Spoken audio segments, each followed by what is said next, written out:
Baik Bapak Ibu sekalian, kita mulai saja materi kita pada malam hari ini.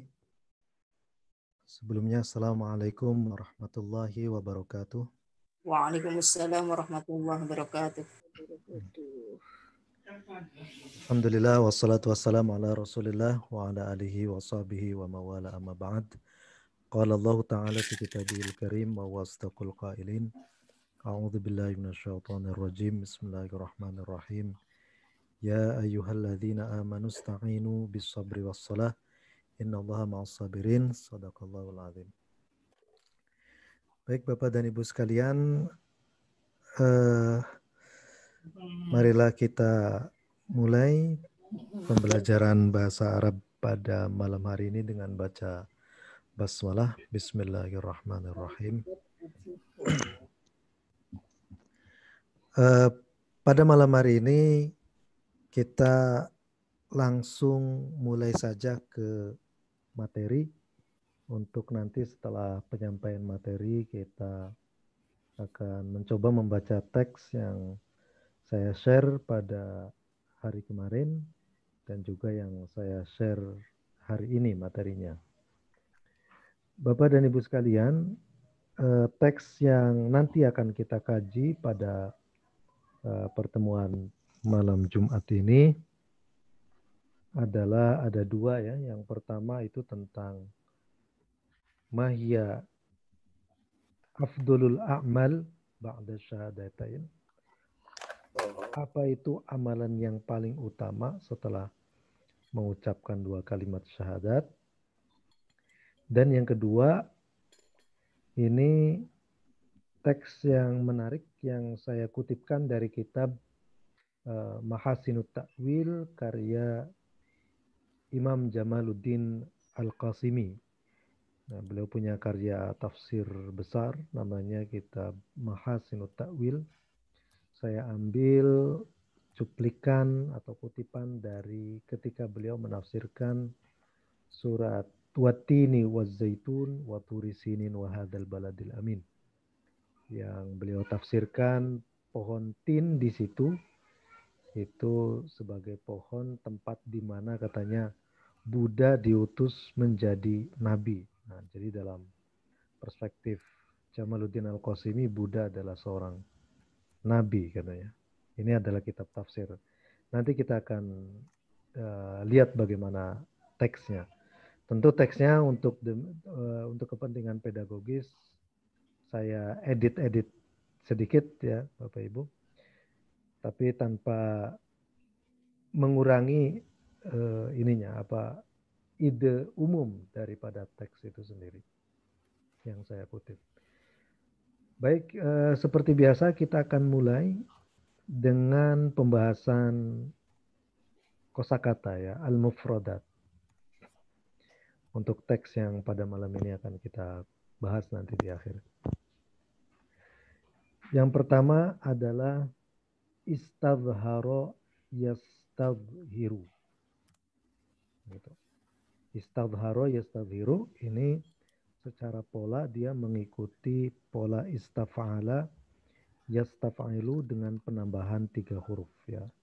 Sulasi mazid penambahan 3 huruf. Alif, sin, dan ta. Pada umumnya memang kalau suatu kata, suatu verba, suatu kata kerja di dalam bahasa Arab jika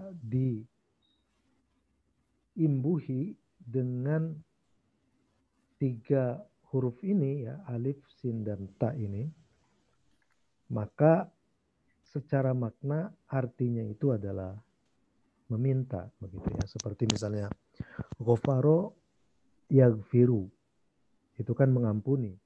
Tapi kalau kita tambahkan ista itu menjadi istaghfaro yastaghfiru, artinya adalah meminta ampun. Nasoro yansuru kalau kita ubah menjadi istansoro yastansiru, maka akan menjadi meminta pertolongan begitu ya.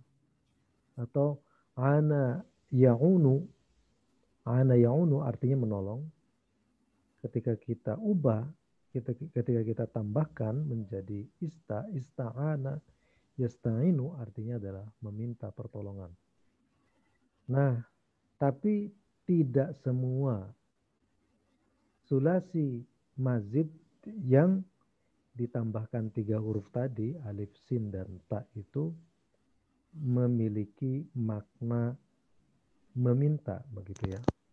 Memang secara kaidah sorof seperti itu, tapi pada kenyataannya ketika kita membaca kamus ya, terkadang melenceng dari makna yang seharusnya itu begitu ya. Ini artinya bahwa makna-makna yang disajikan oleh para ulama nahwu dan sorof ya tidak terlalu menampung keluasan bahasa Arab secara keseluruhan begitu ya. Terbukti dengan misalnya kayak kata istadharu yastadhiru di sini. Dhoharo yadharu itu kan artinya jelas ya. Seharusnya istadharo yastadhiru itu kan meminta kejelasan begitu. Tapi tidak kita artikan seperti itu. Istadharu yastadhiru itu artinya adalah menjelaskan ataupun bentuk lainnya adalah menafsirkan begitu ya. Itu nama istadharo yastadhiru. Dhuharo yadharu itu memang muncul kemudian nampak ataupun jelas gitu ya. Tapi ketika ditambahkan istadharu yastadhiru itu bisa dalam arti menjelaskan ataupun menafsirkan. Kemudian ada lagi kayak kata ba'du al-mu'asirina. Ba'du al-mu'asirina. Biasanya kosakata yang didahului oleh ba'du itu jamak ya. Biasanya kosakata yang didahului oleh ba'du ya, seperti kata ba'dul mu'asirin. Walaupun nanti ada juga yang tidak seperti ba'duhu ba'dun begitu ya. Itu juga pakai hu itu kan berarti kan mufrad. Nah, ba'dul mu'asirin ini artinya sebagian ulama tafsir kontemporer. Maksudnya ulama tafsir nanti yang sezaman dengan penulis begitu ya Bapak Ibu. Sezaman dengan penulis. Tapi biasanya ada beberapa kategori ya. Ada ulama modern, ada ulama kontemporer, ada ulama namanya al-hadithun begitu ya, al-muhdathun, atau ada juga ulama al-mu'asirun. Biasanya yang al-mu'asirun itu adalah setelah ya abad 20 ini namanya mu'asirun begitu. Tapi kalau yang sebelum abad 20 ini misalnya abad 18, 19, 20 yaitu namanya ulama modern karena mungkin abad modern kan dimulai dari abad 18-an mungkin ya. Seperti itu. Ba'du al-mu'asirin. Ba'du ini juga bisa kita artikan sebagai beberapa ya. Itu bisa kita artikan sebagai beberapa. Dalam isim majrur dalam huruf jar itu kan juga ada kata rubba. Nah, kalau ba'dun itu huruf, kalau ba'dun itu isim, tapi kalau rubba itu huruf. Artinya dua-duanya juga sama beberapa begitu. Tapi bedanya cuma huruf dan bedanya huruf dan isim begitu ya. Kayak ketika kita ditanyakan apa sih perbedaan antara fauqa dan ala? Nah, fauqa dan ala memiliki dua perbedaan. Yang pertama, fauqa itu isim, kalau ala itu huruf. Dua-duanya artinya adalah di atas. Dan secara arti juga berbeda. Kalau fauqa itu di atas yang tidak menempel, kalau ala di atas tapi menempel, begitu ya. Nah, tapi nanti kayak kadang suatu kata juga tidak bisa kita artikan dengan kebersendiriannya. Maksudnya dia suatu kata itu eh, tidak bisa, kadang dalam konteks tertentu dia tidak terisolasi dengan kata yang lainnya. Kayak kata ala itu nanti kadang bisa bergabung dengan kata yang lainnya dan itu penggabungannya itu sangat fixed ya, sudah mapan begitu ya. Kayak ya'tamada, ya'tamidu pasti adalah ala, huruf jarnya. Nah, ala di situ itu bisa kita artikan pada atau ya biasanya pada. Kalau yang tamidu kan berarti berdasarkan entah atas atau pada ya, seperti itu bisa. Nah, kemudian kita lihat lagi di situ ada muassisu ad-diyanati al-budhiyati. Muassisu muassisun ini adalah active participle atau isim fa'il ya kalau dalam bahasa kita dari kata assasa yu'assisu. Taksisan fahuwa muassisun wa dzaka muassasun. Muassis. Nah, ini muassisud diyanatil budhiyati ini adalah frase atau gabungan muassis, diana dan al-budhiyah menjadi satu kesatuan. Nah, sehingga itu kita namakan sebagai frase atau tarkib wasfi idhofi. Ya. Susunan yang terdiri dari idhofat dan juga man'ut na'at. Idhofatnya di mana? Yaitu muassisu ad-diyanah. Man'ut na'atnya mana? Ad-diyanah al-budhiyah. Begitu. Kemudian ada taharrafa yataharrafu. Nah, ini biasanya kata taharrafa yataharrafu juga bersanding kata dengan huruf jar namanya min atau an ya. Saya lupa ini. Min kalau nggak salah. Taharrafa min, melenceng dari begitu ya. Taharrafa min. Ya, itu sanding katanya yang tidak bisa disandingkan dengan yang lain begitu. Taharrafa yataharrafu min. Tiga itu sebagai kolokasi ya Bapak Ibu. Kolokasi itu sanding kata bahwa suatu kata itu selalu dalam konteks yang lain-lain itu selalu bersandingan dengan pasangannya dan itu tidak bisa dipisahkan. Gitu. Seperti kayak berdasarkan pasti selalu disandingkan dengan pada begitu ya. Seperti itu. Itu namanya sanding kata. Berbeda. Berbeda itu kadang bersandingan dengan ya atau berbeda dari begitu ya. Hal ini berbeda dari atau berbeda dengan, enggak pakai berbeda atas dan seterusnya. Itu adalah satu kesatuan. Nah, ini disebut sebagai kolokasi. Dalam bahasa Arabnya, dalam istilah bahasa Arabnya namanya adalah al-mutasahibat namanya itu ya. Al-mutasahibat al-lughawiyah kalau nggak salah.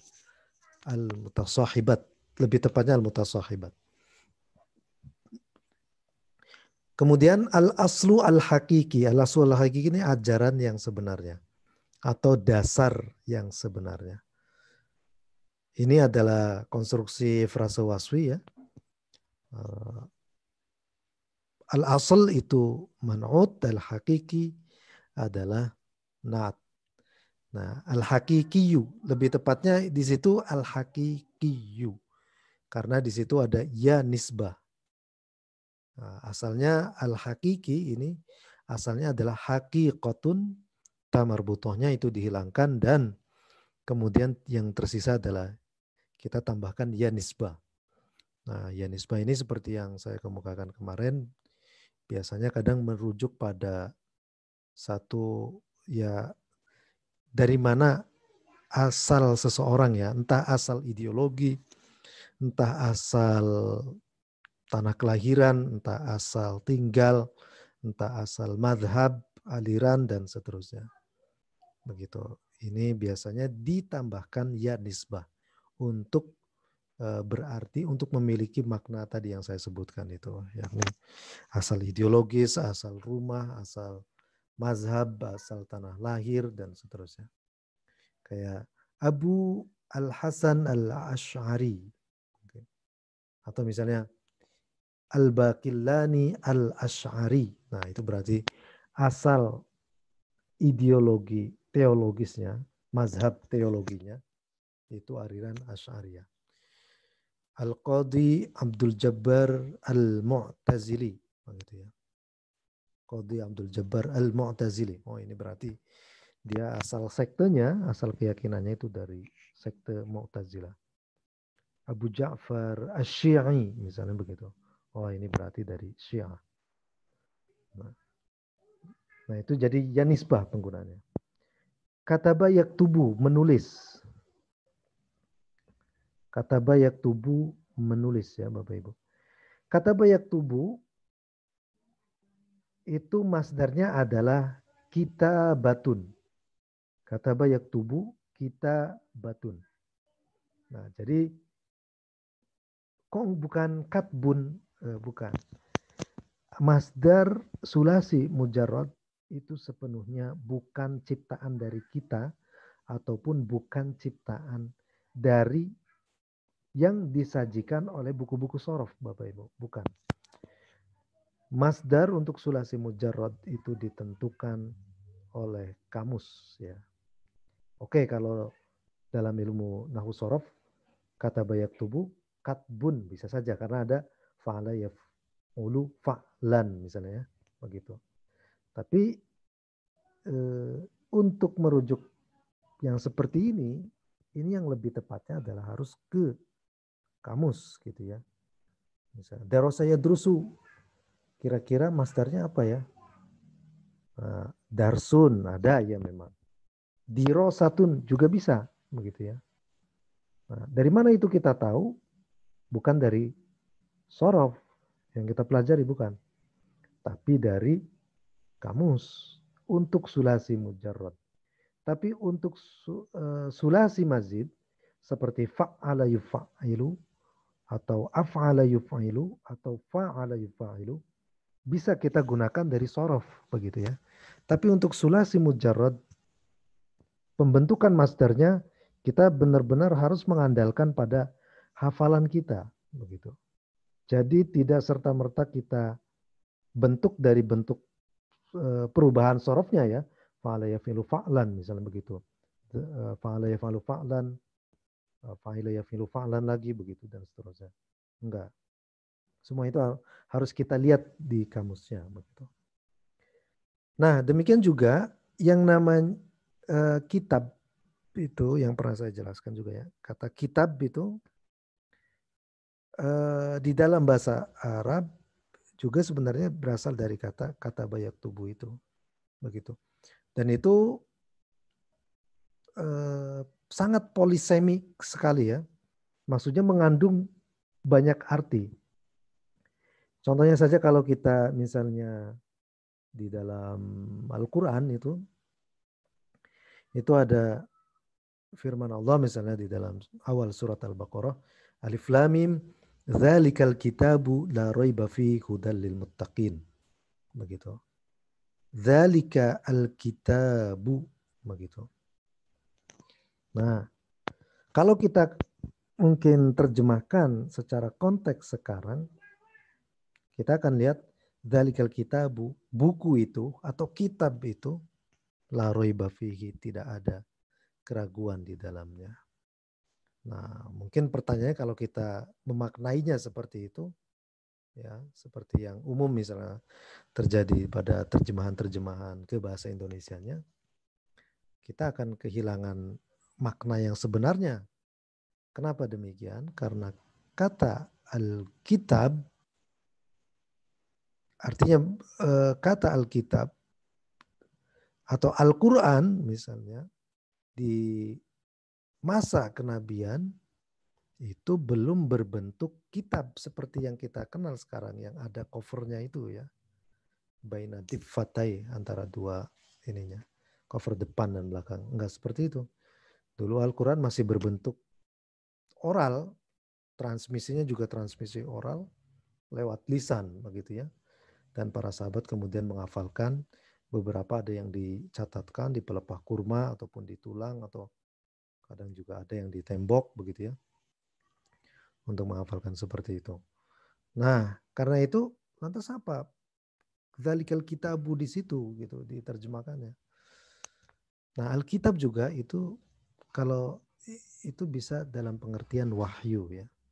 Dzalikal kitabu, ini wahyu yang diturunkan kepada Nabi Muhammad itu la raiba fi. Tidak ada keraguan di dalamnya. Seperti itu. Ini makna yang sangat luas sekali dari kata kitab ya. Kemudian ada juga misalnya kalau kitab doang itu bisa, kalau dalam pengertian modernnya adalah buku yang kita sekarang. Nah terus kalau ahlul kitab, nah itu adalah satu istilah tersendiri yang kita sebut sebagai apa ya?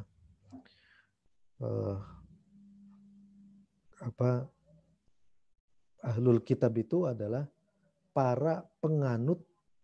Kalau tadi kita sepakati bahwa Alkitab itu adalah wahyu, sejenis wahyu ya, maka ahlul kitab itu adalah para pengikut wahyu terdahulu terutama ya, yaitu Yahudi ataupun Nasrani misalnya.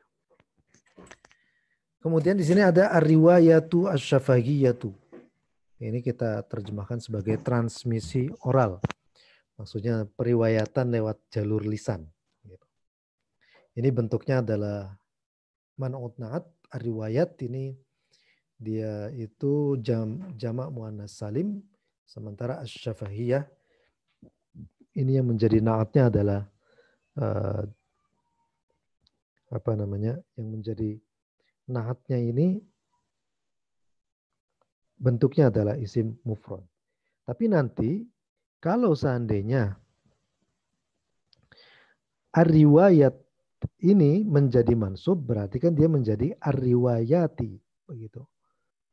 Nah, asy-syafahiyah ini nanti akan berubah menjadi fathah, asy-syafahiyata.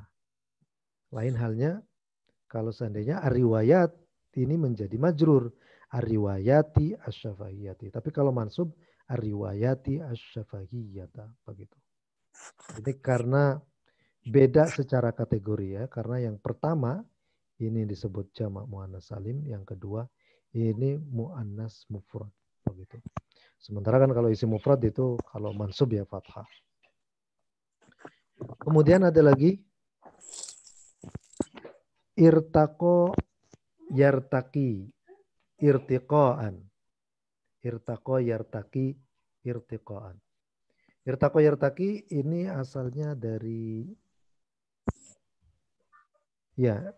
roqiya yarqa ya mungkin ya.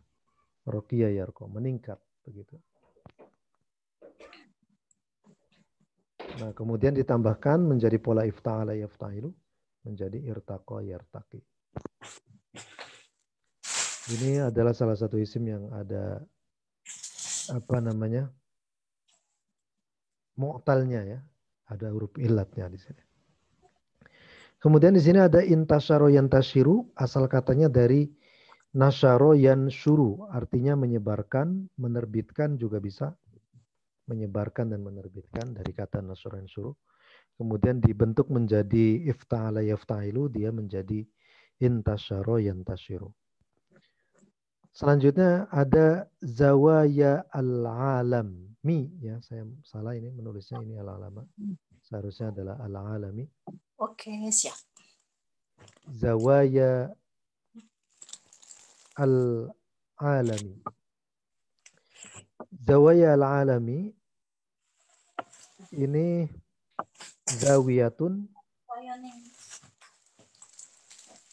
Itu isim mufradnya, zawiyatun. Nah, sementara jamak taksirnya adalah zawaya. Kita terjemahkan di sini sebagai zawaya al-alam. Kemudian di sini ada ar-rajihu, yang paling benar. Ini asal katanya dari rojaha yarjahu, polanya adalah fa'ala yaf'alu.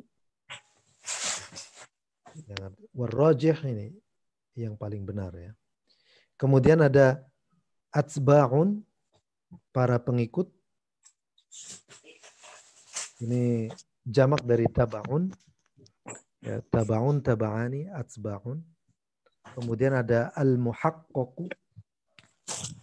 Ini asal katanya dari haqqaqa yuhaqqiqu, tahqiq ya.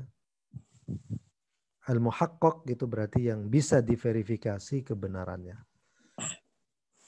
Yang bisa dibenarkan. Kemudian ada fassara yufassiru tafsirun, menafsirkan, sama seperti istadhara yastadhiru, istidhar. Nah, ini.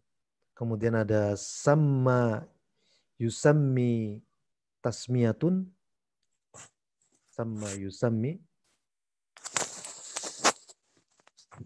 Ada awayawi, ini harusnya dia ini berkolokasi dengan ila ya Bapak Ibu. Awayawi itu.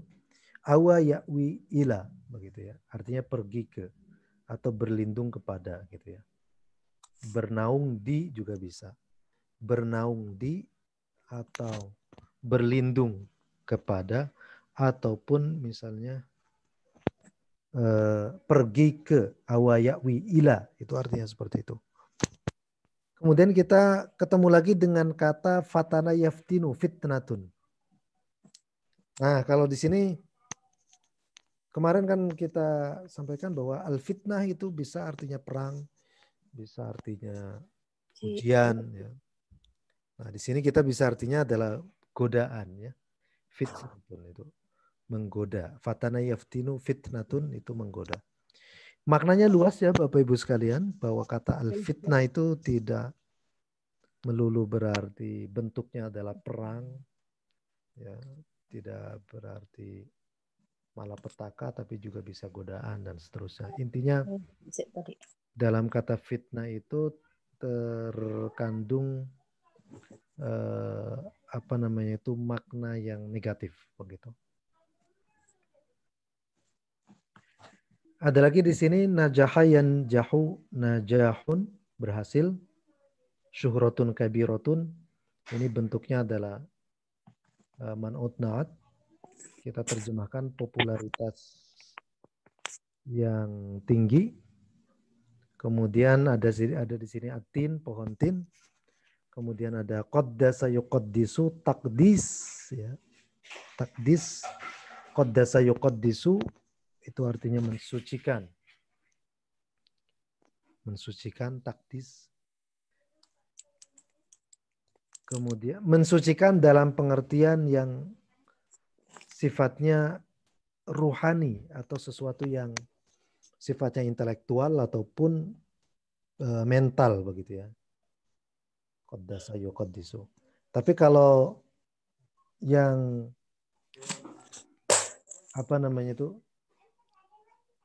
yang jasmani dan juga yang rohani itu menggunakan toharo yutohiru. Tapi kalau yang jasmani doang itu mensucikan, tapi jasmani doang. Namanya adalah nadzafa yunadzifu tandzif. Nah, itu namanya mensucikan secara jasmani. Kalau yang lengkap jasmani dan rohani, toharo yutohiru. Nah, tapi kalau yang rohani doang, qaddasa yuqaddisu. Nah, seperti itu. Jadi nanti kalau menggunakan kata qaddasa yuqaddisu, itu bisa misalnya kalau kita temukan takdisul fikri. Takdisul fikri. Nanti artinya adalah sakralisasi pemikiran atau pensucian pemikiran ya, begitu. Di mana suatu pemikiran tertentu itu dianggap sakral begitu ya.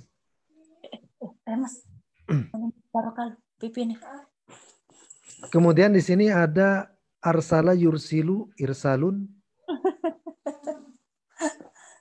Artinya mengutusnya sebagai rasul. Ada lagi al-ghabatu, hutan.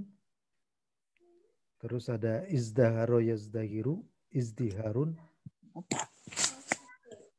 gede. Berkembang.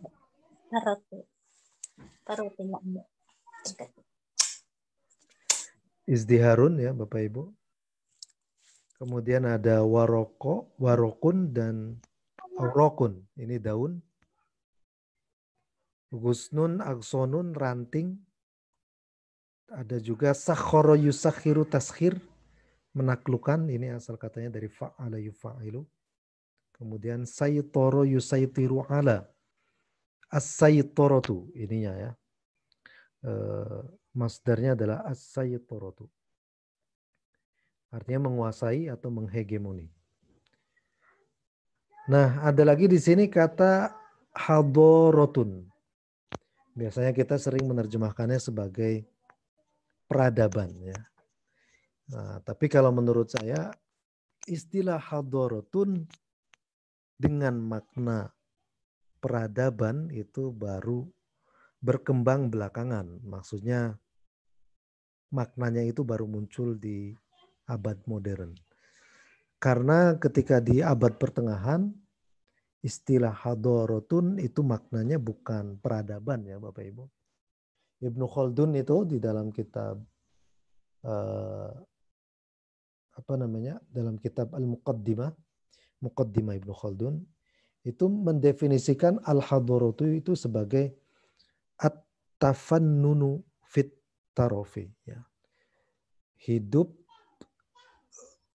bergelimang harta plus dengan fasilitas-fasilitasnya yang mewah gitu ya. Itu namanya al-hadorah. Begitu. Jadi al-hadorah itu dalam pengertian Ibnu Khaldun itu sangat negatif ya, sangat negatif, bukan peradaban seperti yang kita kenal sekarang ini ya. Misalnya dalam buku Tarikhul Hadaratil Islamiyah, Sejarah Peradaban Islam. Nah, itu hadara diartikan dengan makna yang modernnya, yakni peradaban ataupun kebudayaan. Tapi hadara itu pada makna klasiknya, terutama di tangan Ibnu Khaldun, itu maknanya adalah hidup berfoya-foya. Itu namanya hadara, begitu ya. Makanya Ibnu Khaldun itu di dalam kitab Al-Muqaddimah menyebutkan bahwa al-hadaratu mufsidatun lil umron, begitu ya. Al-hadaratu mufsidatun lil umron. Nah, kalau kita nggak tahu, kalau kita misalnya masih menggunakan makna hadarah dengan pengertian peradaban, sesuatu makna yang lahir di era modern ini, untuk memahami istilah Ibnu Khaldun tentang hadarah di masa Islam klasik itu, maka nanti terjemahnya begini. Al-hadaratu, peradaban itu mufsidatun, akan merusak lil umron. Gitu ya. Terhadap kebudayaan, misalnya begitu ya. Terhadap masyarakat manusia. Nah, ini kan tidak pas gitu ya, penerjemahannya seperti itu. Tidak pas. Nah, karena itu di dalam terjemahan kitab Muqaddimah yang bahasa Indonesia juga ternyata menerjemahkannya al-hadarah dalam yang dipakai Ibnu Khaldun itu diterjemahkannya sebagai peradaban. Ini saya kira keliru besar, padahal Ibnu Khaldun sendiri menerjemahkan atau mendefinisikan al-hadarah itu sebagai at-tafannun fit taraf gitu ya. Sebut saja kehidupan yang penuh dengan foya-foya, itu namanya al-hadarah. Begitu. Nah, terus ada thaqafatun. Jadi tadi ini ya, untuk hadarah itu ada peralihan makna dari yang makna Arab klasiknya ke yang makna Arab modernnya, dan itu sangat berbeda jauh begitu ya. Berbeda jauh. Kalau kita sebut sejarah peradaban Islam, berarti kan sejarah Islam mulai dari kebudayaannya, ilmu pengetahuannya, teknologinya, dan seterusnya gitu ya, seninya, itu kan peradaban.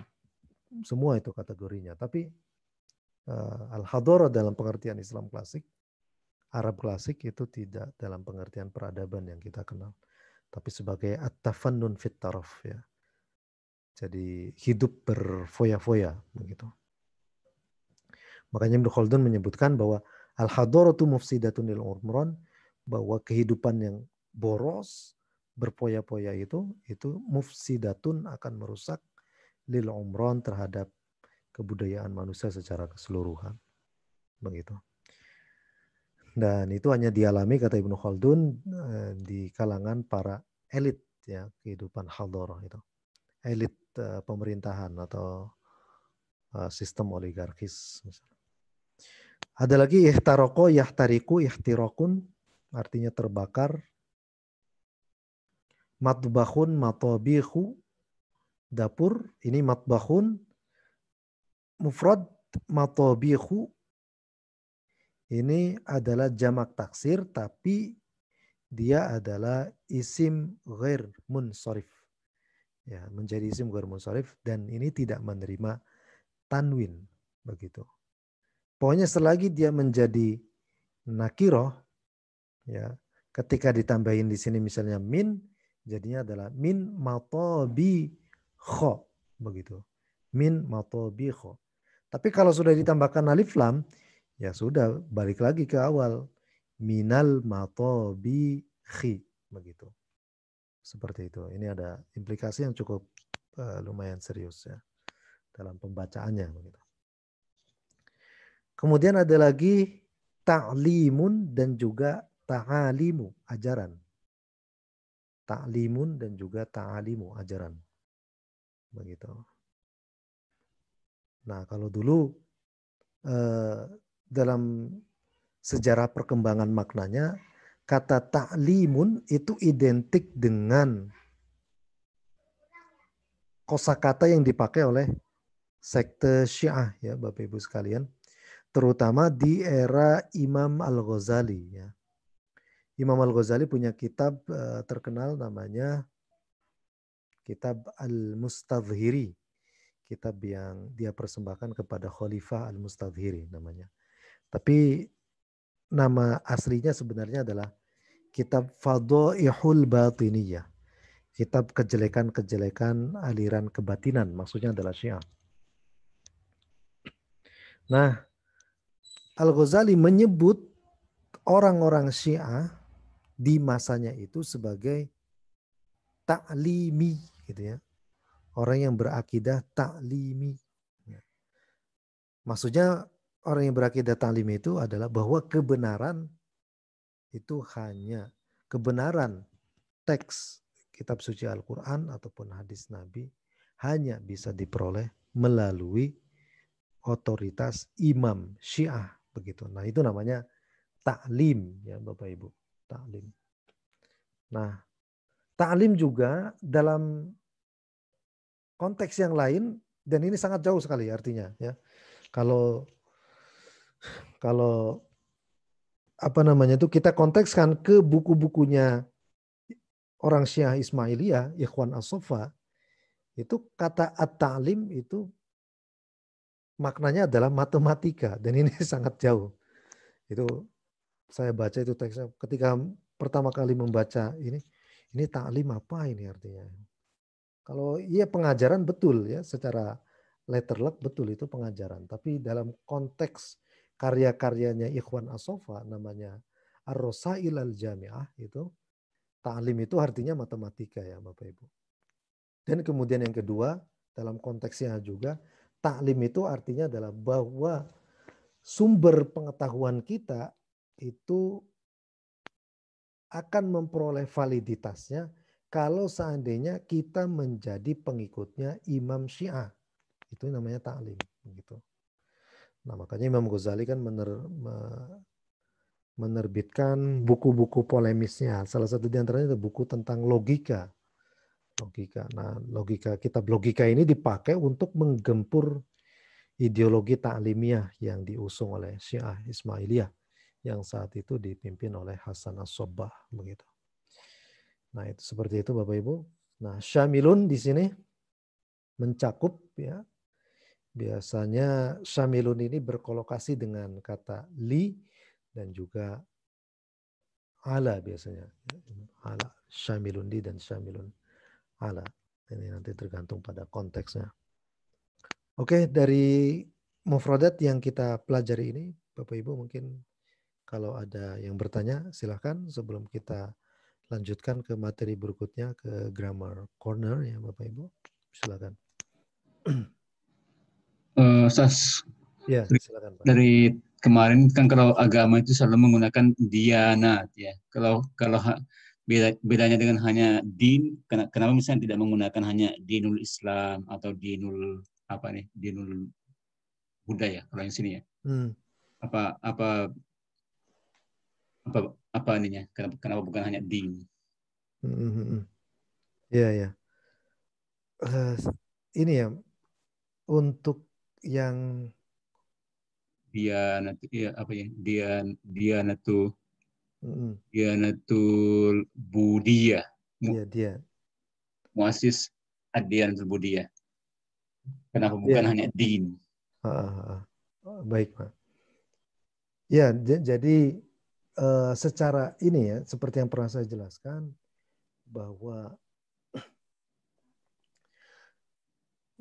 kata din itu kan dari entah din ataupun diana, itu asal katanya dari satu kan, dana ya dinu, dianatun dan juga bisa dinun. Dua-duanya itu bermakna yang sudah secara konotatif ya Bapak Ibu. Maksudnya sudah terkonotasikan bahwa din itu dan juga diana itu agama. Artinya tetap gitu. Cuma mungkin tinggal pilihannya saja para ulama itu menggunakan din ataupun diana gitu. Dan itu tidak ada perbedaan secara signifikan sih antara din dan juga diana seperti itu. Kalau sekarang kan lebih entah din ataupun diana, dua-duanya itu dalam pengertian agama yang sudah formil ya Bapak Ibu. Artinya agama yang sudah terlembagakan lah begitu, organized religion. Nah, tapi kebanyakannya penggunaan ad-diyanah itu biasanya ya. Ya ini mungkin bisa dicek kembali, tapi kalau sepanjang pengalaman saya membaca, itu selalu bentuknya adalah bentuknya adalah man'ut na'at ya Bapak Ibu. Bentuknya man'ut na'at. Tapi kalau din biasanya itu mudhaf ilaih, dinul Islam. Tapi kalau ad-diyana al-Islamiyah. Biasanya sih, tapi banyak juga ya mungkin dalam konteks yang lain begitu. Nah, itu tergantung ulama saja misalnya memilihnya yang mana, din ataukah diana, tapi dua-duanya masih merujuk pada hal yang sama. Nah, din, diana masih sinonim juga dengan kata yang lainnya, Bapak Ibu. Kata yang lainnya namanya nihlatun. Nihlatun atau millatun. Oh ya, millat Ibrahim ya.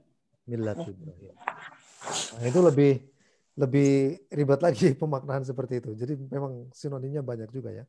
Din, diana, millatun, nihlatun. Ada lagi istilah yang lain itu, tapi saya lupa istilahnya itu. Itu yang dipakai. Tapi secara makna sih tidak ada perbedaan makna yang signifikan. Cuma Kalau kalau bentuk tunggal atau jamaknya yang untuk ini apa Sas? Untuk din atau diana? kalau bentuk jamaknya ya berarti jamak muannas salim. Diana itu ya dianat misalnya.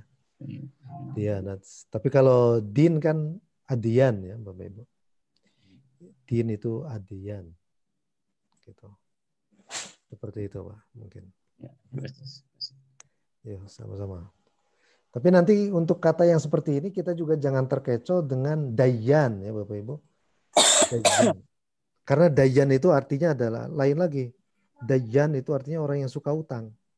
Dayan namanya. Jadi memang harus hati-hati sih kadang membaca teks bahasa Arab ini. Satu kata itu juga macam maknanya gitu. Baik, ada lagi pertanyaan mungkin sebelum kita lanjutkan? Kalau tidak ada, kita lanjutkan. Langsung masuk ke tamyiz. Seperti yang saya janjikan kemarin bahwa secara grammar pada malam ini kita akan membahas tentang tamyiz ya Bapak Ibu. Tamyiz merupakan kata benda berkasus mansub.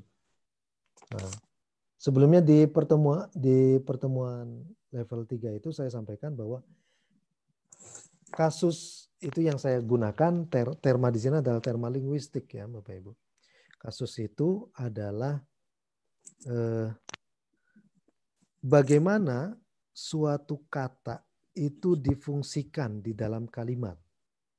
Entah itu sebagai subjek, entah itu sebagai objek, begitu ya. Nah, ketika difungsikan, ini kata ini dia memiliki penanda tertentu. Inilah yang disebut dengan penanda kasus, begitu. Ya. Nah, kalau secara linguistiknya ada istilah seperti akusatif namanya ya. Akusatif itu adalah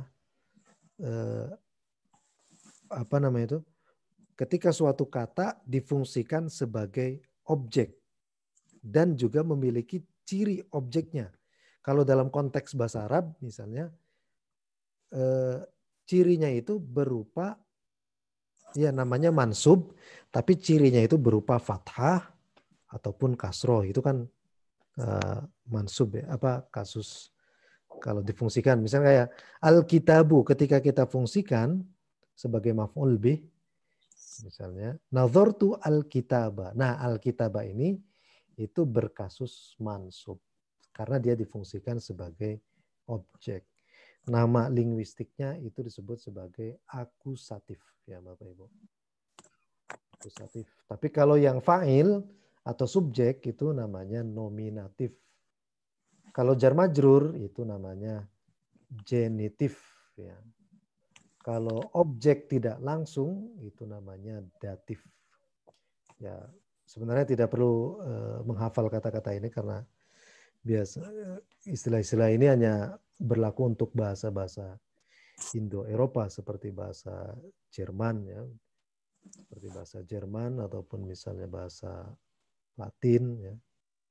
Itu atau bahasa Yunani mereka mengenal sistem kasus seperti ini atau terutama bahasa Latin itu. Bahasa Jerman yang masih tersisa sekarang seperti bahasa Jerman itu juga ada sistem kasusnya ya.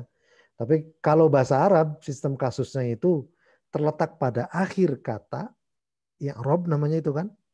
Tapi kalau bahasa Jerman itu terletaknya pada artikelnya.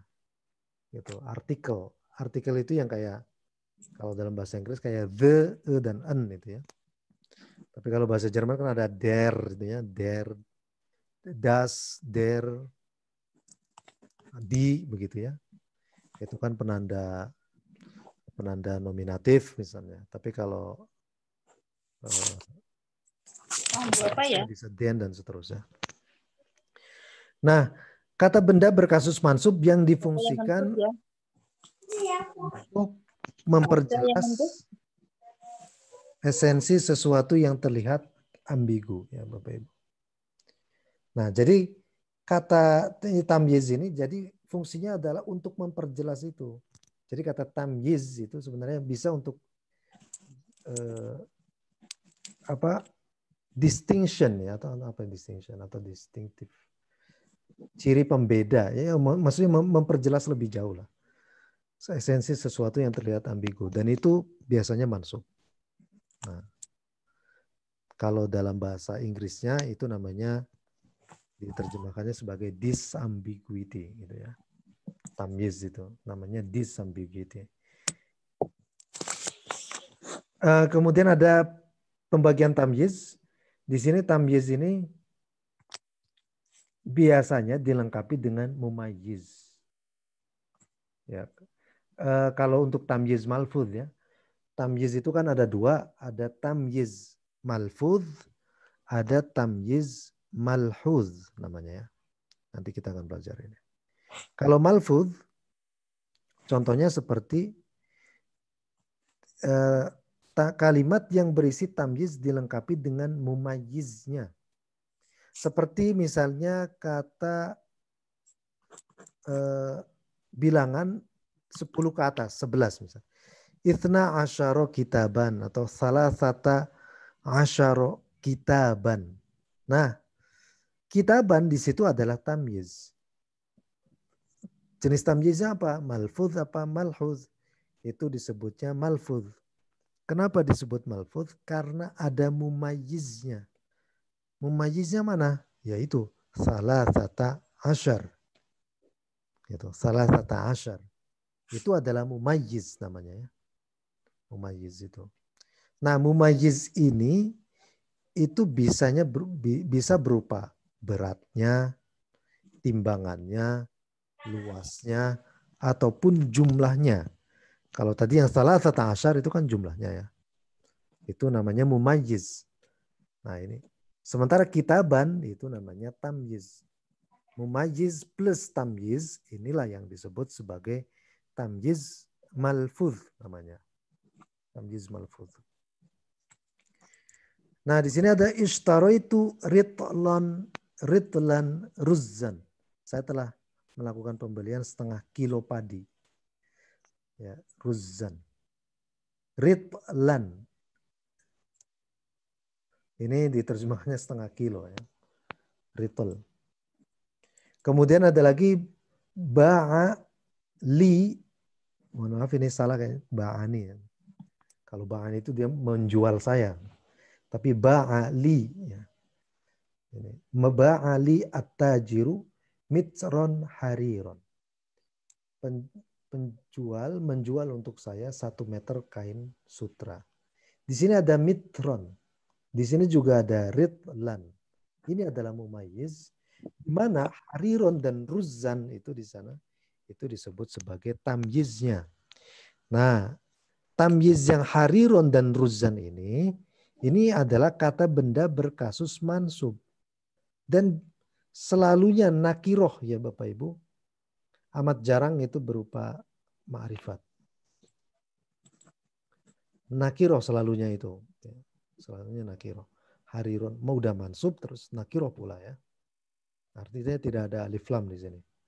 Nah, di sini difungsikan untuk memperjelas esensi sesuatu yang terlihat ambigu. Kayak misalnya kalau saya bilang istaro itu ritlan, saya melakukan pembelian setengah kilo. Lantas lawan bicara pasti bertanya setengah kilo apaan yang dibeli begitu ya. Kita tambahkan ruzzan. Nah, jadi ruzzan itu dia memberikan penjelasan yang distintif ya, yang mumayyiz begitu terhadap yang ritolon tadi begitu. Seperti itu. Kemudian mitron juga seperti itu. Nah, ini kalau mitron kan ukuran ya, luas atau ukuran. Kalau ishrun, nah ini mungkin jumlah. Ishrun ghanaman. Ishrun di sini adalah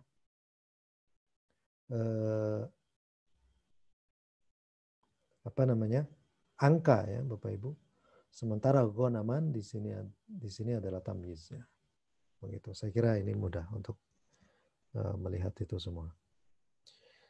Nah, kemudian yang agak ribet itu adalah tamyiz malhuz. Nanti secara kasus penerjemahan, secara konteks penerjemahan, tamyiz malhuz mah ya mudahlah untuk dipahami ya. Tapi untuk tamyiz malhuz ini nanti yang agak ribet dikit ya, nanti akan saya jelaskan.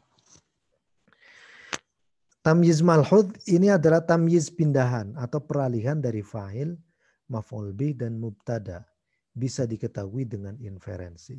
Bisa diketahuinya itu dengan kita menelaah lebih jauh gitu ya. Contoh di sini misalnya. Tamyiz malhuz itu adalah tamyiz pindahan dari peralihan fa'il. Misalnya begini. Toba Zaidun khuluqon. Toba Zaidun khuluqon. Akhlak Zaid itu bagus. Zaid bagus akhlaknya. Zaid bagus. Bagus apanya? Akhlaknya berarti. Seperti itu. Nah, Zaidun di sini kan sebagai fa'il. Begitu. Nah, ternyata bisa kita konversikan menjadi konstruksi idhofat. Bapak Ibu. Ya, menjadi konstruksi idhofat di mana khuluqon di sini diposisikan sebagai mudhof dan Zaidun di sini diposisikan sebagai mudhof ilaih. Begitu.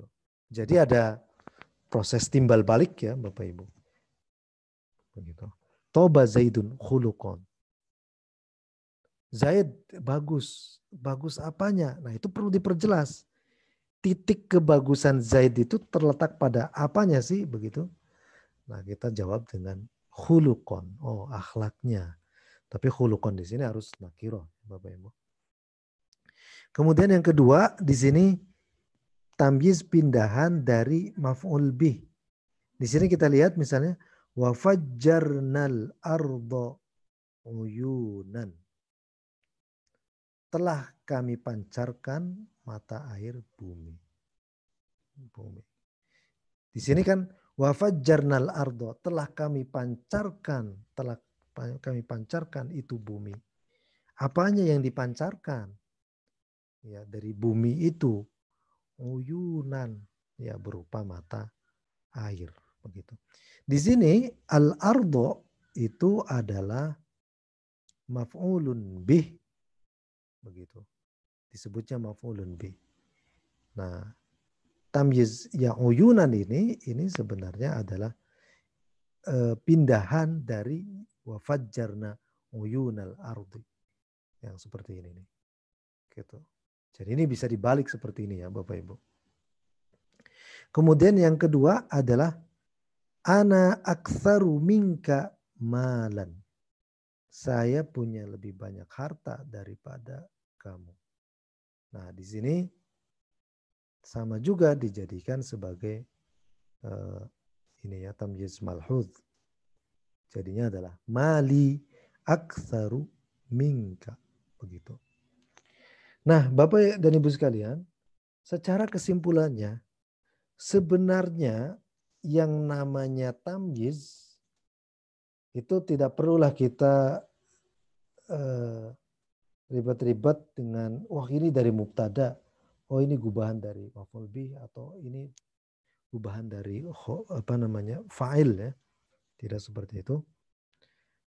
Kita simpulkan saja bahwa yang namanya tamyiz itu adalah semacam konversi dari mudhof ilaih begitu. Jadi perubahan dari mudhof ilaih. Misalnya di situ ada khuluqu Zaidin. Khuluqu Zaidin. Begitu. Ini kan mudhof ilaih. Bisa nggak dijadikan tamyiz? Bisa dengan cara si Zaidin yang menjadi mudhof ilaih itu harus menjadi fa'il dan khuluqnya itu kita ubah. Yang asalnya mudhof itu menjadi tamyiz begitu. Jadi tamyiz itu pada intinya adalah konversi dari mudhof ya Bapak Ibu. Nah, sementara yang fa'il, maf'ul bih, mubtada itu adalah konversi dari mudhof ilaihnya. Begitu. Nah, kita lihat misalnya ya, kita coba analisis di sini. Toba Zaidun khuluqon. Nah, Zaidun ini kan fa'il nih. Kalau kita kontekskan,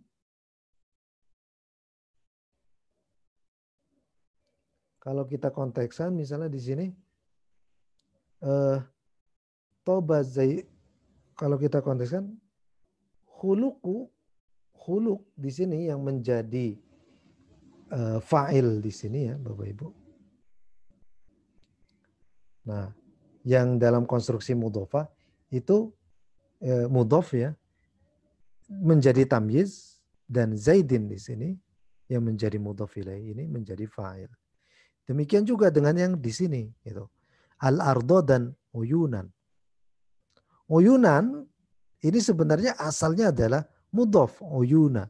Sementara al-ardo di sini adalah mudhof ilaih al-ardi. Begitu. Jadi nanti pemahaman seperti ini nanti akan menentukan bagaimana cara kita menerjemahkan ya Bapak Ibu. Seperti itu. Seperti yang akan kita lihat nanti. Terus di sini ada ana, ini mubtada. Begitu. Aktsaru minka malan. Nah, ini malan di sini ini kita jadikan sebagai mudhof ilaihnya ya, dan ana jadi mudhof ya, malan ini tamyiznya kita jadikan mudhof, sementara mubtada yang di sini kita jadikan mudhof ilaihnya, jadinya adalah mali, begitu. Seperti itu. Nah, jadi saya kira ini agak mudah ya Bapak Ibu. Nah, selanjutnya di sini kita langsung lanjut ke strategi penerjemahannya. Ada dari dua jenis tamyiz yang ada, tamyiz malhudlah yang sekiranya agak ribet untuk diterjemahkan. Strategi yang bisa kita gunakan untuk menerjemahkan tamyiz malhud ini ialah dengan cara mengkonversi komponen tamyiznya. Pertama, isim mubham ya, plus tamyiz itu menjadi susunan mudhof ilaih. Maksudnya begini. Tamyiz malhuz menjadi mudhof, isim mubhamnya itu menjadi mudhof ilaih. Isim mubham itu maksudnya apa? Kayak Ahmadu, ini mubham kan? Doa Ahmadu. Ahmad hilang. Nah, kita bertanya-tanya, yang hilang tuh Ahmadnya, yang hilang itu apanya dari Ahmad, begitu ya. Maka kita di sini ada isim mubhamnya adalah Ahmad, sementara tamyiznya adalah kitaban. Begitu. Doa Ahmadu kitaban. Nah, untuk menerjemahkan doa Ahmadu kitaban ini ke dalam bahasa Indonesia, sudah kita konversikan saja dia menjadi mudhof ilaih. Tamyiz yang berupa kitaban ini kita convert menjadi mudhof gitu. Sementara yang Ahmadnya itu menjadi mudhof ilaih. Sehingga menjadi doa kitabu Ahmada. Nah, jadinya kan gampang penerjemahnya. Telah hilang buku Ahmad. Begitu. Jadi sebenarnya simpel saja, tapi memang bahasa Arab meribetkan diri dengan yang seperti itu. Ya, pakai ada tamyiz segala. Sebenarnya itu gubahan. Kalau saya ini gubahan dari mudhof ilaih saja begitu. Tamyiz itu. Tapi mungkin agak diperibet, jadi ya seperti inilah jadinya ya. Nadhorna as-sayyarata baban. Nah, kami telah melihat mobil. Nah, mungkin kita bisa perinci lebih jauh. Yang dilihat dari mobil itu apanya, keseluruhannya atau apanya doang gitu ya. Kita pertanyakan lebih jauh. Oh, ternyata baban, tamyiz itu ya. Distinktif, membedakan ya apa ya. Mencirikannya itu apa gitu ya. Oh, ternyata yang dicirikan itu pintunya yang dari mobil itu ya. Nah, itu kita bisa konstruksi ulang menjadi mudhof ilaih, menjadi nadharna babas sayyarati. Nah, ini kan lebih gampang begitu ya kalau seperti ini. Kalau misalnya tetap jadiin doa Ahmadu kitaban, telah hilang Ahmad bukunya. Ya bisa saja sebenarnya terjemahan seperti itu, dan secara lisan juga kita bisa pahami ya, tapi kalau untuk melihat lebih jauhnya lebih baik itu kita transfer, kita konversikan menjadi mudhof ilaih. Begitu. Tamyiz yang seperti ini. Dorobna Ahmada ainan. Nah, ini mohon maaf. Contohnya agak sedikit kekerasan ya, Bapak Ibu. Kita telah memukul matanya Ahmad, mata Ahmad. Kami telah memukul Ahmad. Bagian mananya yang dipukul gitu kan? Kan mungkin mukul itu pasti ada lengannya apanya gitu. Oh ternyata diperjelas matanya yang dipukulnya. Nah, jadi kayak gitu mah nggak ada perbedaannya kan dengan dorobna aina Ahmad. Kami telah memukul mata Ahmad. Gitu. Seperti itu ya Bapak Ibu cara menerjemahkan tamyiz begitu. Tapi ini catatannya adalah tamyiz malhudz. Kalau tamyiz malfudz saya kira lebih gampang ya. Itu kan linear penerjemahannya dari kanan ke kiri seperti itu. Tapi kalau tamyiz malhudz itu kan bolak-balik dulu ya dengan cara Ahmadu diletakkan sebagai mudhaf ilaih, kitaban menjadi mudhaf begitu ya. Sehingga bolak-balik seperti itu sehingga menjadi doa kitabu Ahmad. Seperti itu. Nah, ada pertanyaan mungkin Bapak Ibu sebelum kita mengerjakan soal-soalnya?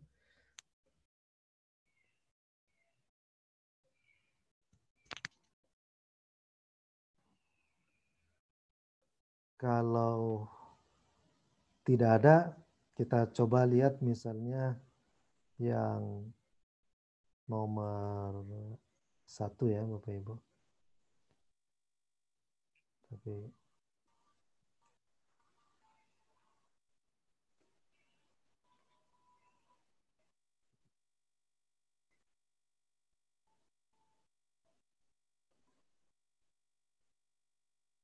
sudah kelihatan ini dalam bentuk Word-nya? Yes. Ya, baik.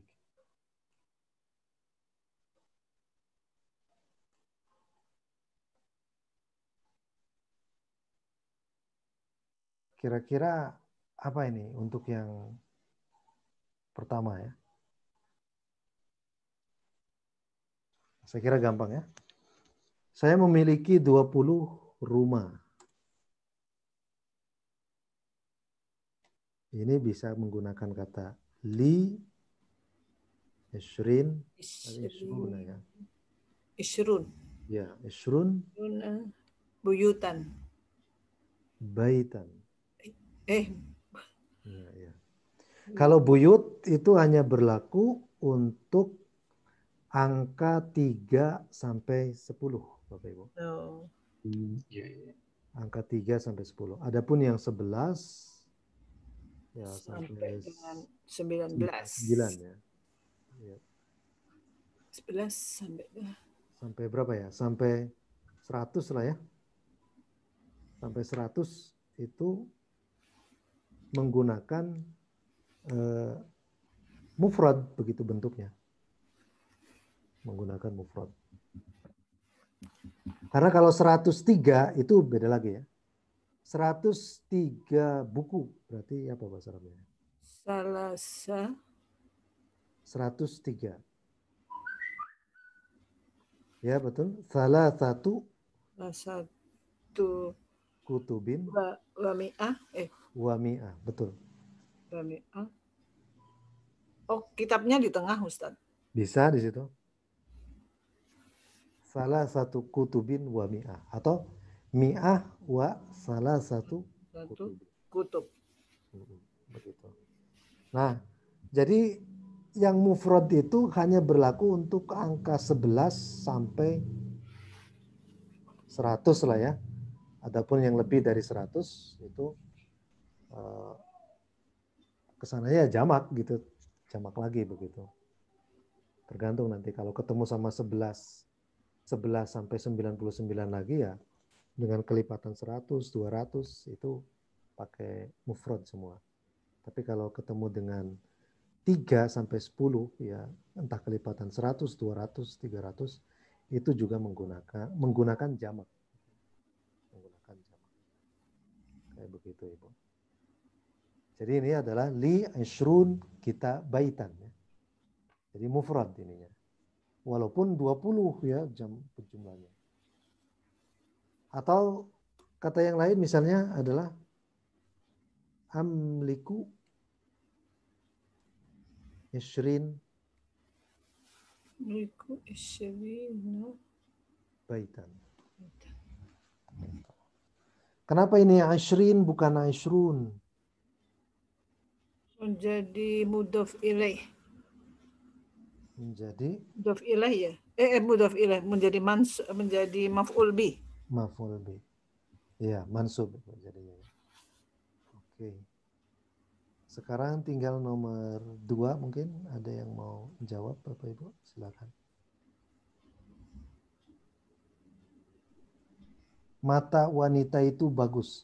Nah, ini perintahnya adalah kita gunakan tamyiz ya. Ini kan bisa dua nih. Bisa menggunakan mudhaf ilaih, bisa menggunakan tamyiz.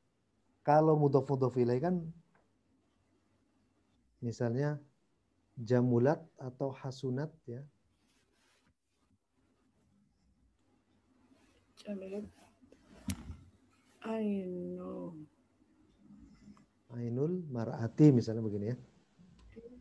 Jamulat ainul mar'ati. Ini kan konstruksi mudhaf ilaih. ainan. Nah, kalau tamyiznya Ainan. ainan. Berarti jamulat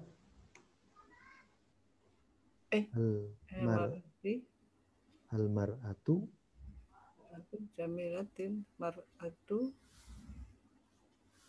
jamulat al-mar'atu ainan. Nah, begini. Atau hasunat. Hasuna yahsunu juga bisa dipakai. Hasunat al-mar'atu ainan. Hasunat telah bagus. Al-mar'atu wanita itu. Apanya yang bagus? Ainan. Matanya.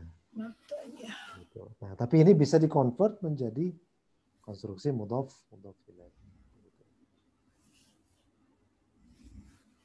Baik, kalau nomor 3 apa ini Ibu ini kira-kira?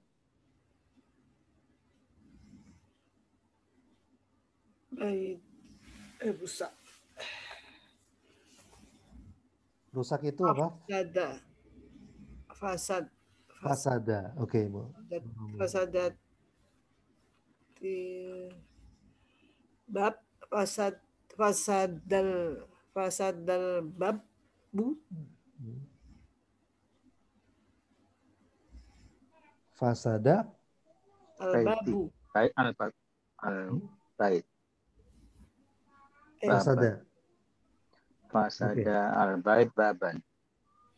Fasadal bait Baban. ya. Fasadal baitu baban. Baban. Ya, betul seperti ini. Nah, atau kalau di-convert ke mudhaf ilaih fasada babal bait. Fasadal babu. Babu ya. Babu bait. Babul baiti. Ya, seperti ini. Bait. Babul bait. Ya, fasada babul baiti. Seperti ini. Terus mereka membeli 33 buku. Kira-kira apa nih?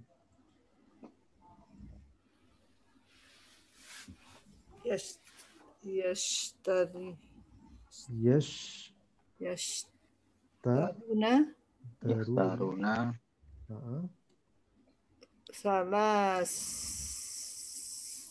salasina wasalasu. Ya, Ustaz. Salasina wasala. Kutuban. Kitaban. Kitaban. Oke. Salasa wasalasuna kitaban. Oke. Wasalatina ya. Kitaban. Nah, begini.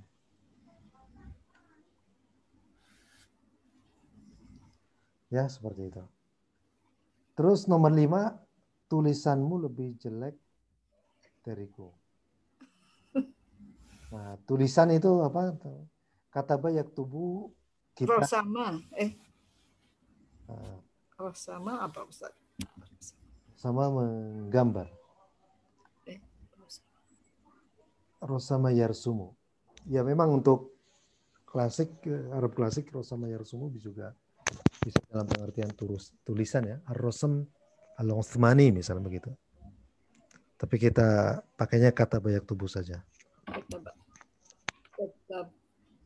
Kitabatun. Nah, tulisanmu lebih Kita jelek. batuka. Kitabatuka.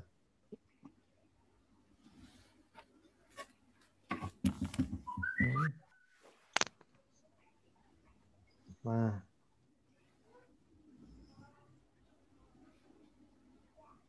bagaimana cara ininya? Lebih jelek. Akbahu. Anta akbahu. Anta akbahul Ba, kutub. ya. Anta akbahu Akbahu. minni kita Taban. iya, begitu. Tabatan. Anta akbahu minni kitabatan. Seperti itu ya, Bapak Ibu. Nah, nomor selanjutnya ini. Mungkin ada yang mau baca, silakan.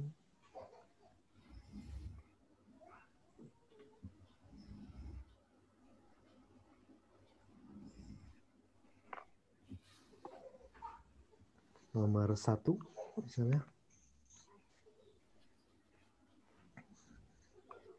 Kot kasaratul batu kasarat Ya. kasaratil gobatus hatu asjaron wazdaharatil asjaru aurokan. Salah nggak Ustadz? Betul Ibu. Aurokon. Aurokon wa aghsonan wasalatil anharu muyahan. Miyahan. Miyahan. Oke. Betul Ibu. Tinggal yang kasarotnya itu asalnya adalah kasuro ya. Kasuro yaksuro. Kasuratil gobatu asjaron. Nah, berarti artinya apa ini? Sungguh. Sungguh. Artinya apa tadi itu? Gobatu. Al-ghobah hutan. Hutan ya. Sungguh hutan itu banyak pohonnya.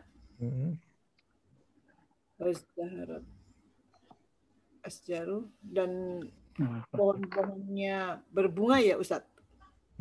Izdarat apa? Izdairu memang artinya berkembang bisa. Berbunga. Berkembang. Dari daharu ya. Kok ada dalnya ya baru. Itu ada dal. Izdaru. Berbuah lebat barangkali, berdaun lebat Bu. Iya. Iya betul. Pohon-pohonnya bertumbuh daun lebat, daunnya lebat. Wa aghsonan apa Ustaz? Ranting ya. Daun dan rantingnya itu lebat. Lebat. Wasalatil anharu miyahan. Dan salah itu mengalir.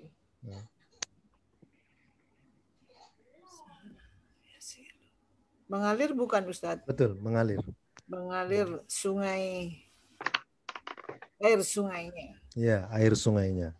Dan mengalir air sungainya. Betul sekali, Ibu. Nomor 3. Ayo nih Bu Syarifah kemana ini? Bu Syarifah dulu. Coba Ustaz. Oh ya, silakan. Waqad fasodal baitu baban. Waqad fasadal baitu baban, betul? Wa nafadatan Wa nafidatan. wa nafidatan wa sikofan Wa saqfan. wa kofan wa balaton Ya. wa bilaton wa jidaron Betul. wa khorobal bana'u Wa khoribal bina'u ya bangunannya. Imadan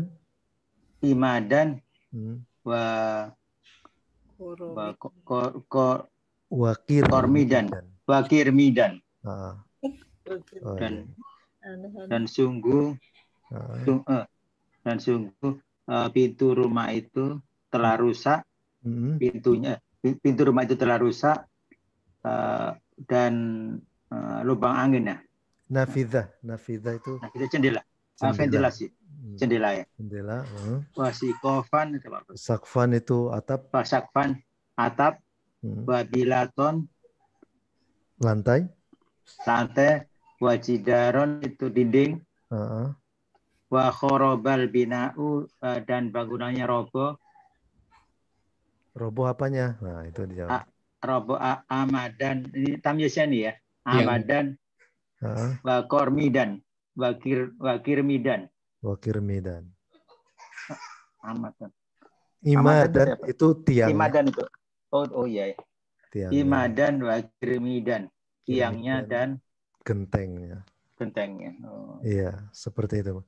Nah, jadi itu nanti bisa kita terjemahkan saja berdasarkan mudhof ilaih aja begitu. Waqad fasadal baitu baban. Nah, pintu rumah, jendela, apalagi nih? Atap, lantai, dinding rumah rusak gitu ya. Rusak ya. Iya, dan bangunannya roboh. Iya, tiang bangunan dan juga tiang bangunan. Genteng bangunannya roboh. Ya, seperti itu. Ya, tadi bagus sudah bisa.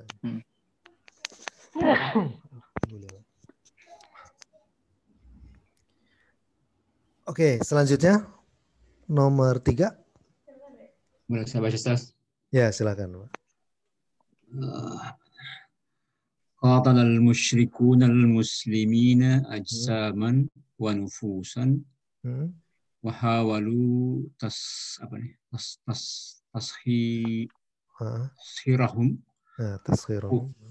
quluban wa afkaran wa saytaru alaihim hadaratan wa thaqafatan betul, thaqafatan. Oke, tinggal terjemahnya. Orang-orang musyrik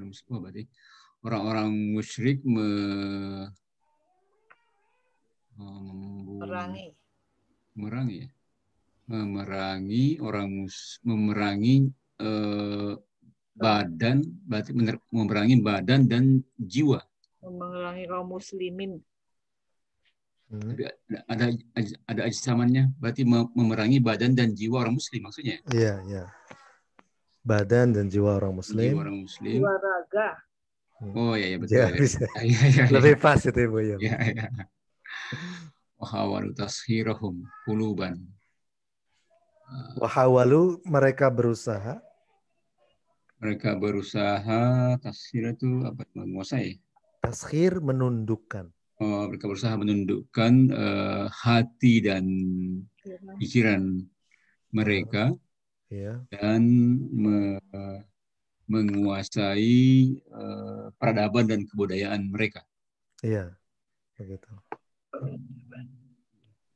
Qatala al-musyrikun al-muslimin, ya, orang musyrik memerangi orang-orang Islam, adzaman wa nufusan. Memerangi jiwa dan raganya umat Islam.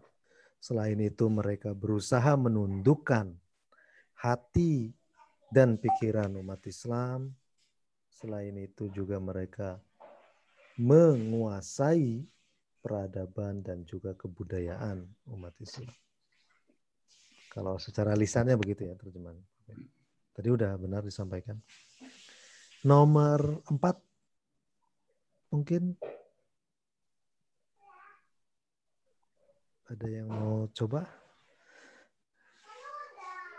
Ana Ustaz. Ya, silakan. Fadila Febrianti ya. Wahtaraqat al-madinata ya Ustaz. Al-Madinatu. Oh, al-madinatu buyuta wa Buyutan. Oh ya, buyutan wa banyanan Wa bunyanan. wa bunyanan wa hadaiko liguflatin nasa Lighoflatin nasi. liguflatin nasi fi hifzi matobiya khihim ya Ustaz. Matobikhihim, betul. Ya, minan nironi. Oke, betul. Ulangi lagi supaya ini. Wahtaraqat al-madinatu buyutan wa bunyanan wa hadaiko liguflatin nasa nasi fi hifdho mitobi Fi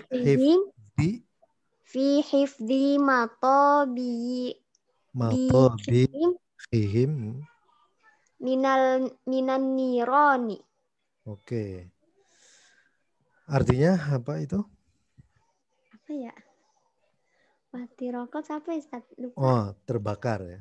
Ya sudah, saya terjemahkan saja ya. Terbakar Madinah bangunannya. Dan hadaik apa ya? Udah lupa Ustaz. Hadaik itu hadiqotun. Taman-tamannya, betul. Ada yang mau membantu mungkin? Bapak Ibu? Atau mau Fadilah masih belum nyerah? Silakan. Nyerah udah Ustaz. Oh, ada yang mau bantu silakan mungkin Pak Edi atau Pak AM. Oh, itu terusannya di atas ya Ustaz? Masih terusannya di atas ya? Enggak, ini beda-beda Ibu. Oh, kok kayaknya itu. Dan membakar kota. Ihtarokot itu apa? Kalau terbakar ya. Terbakar.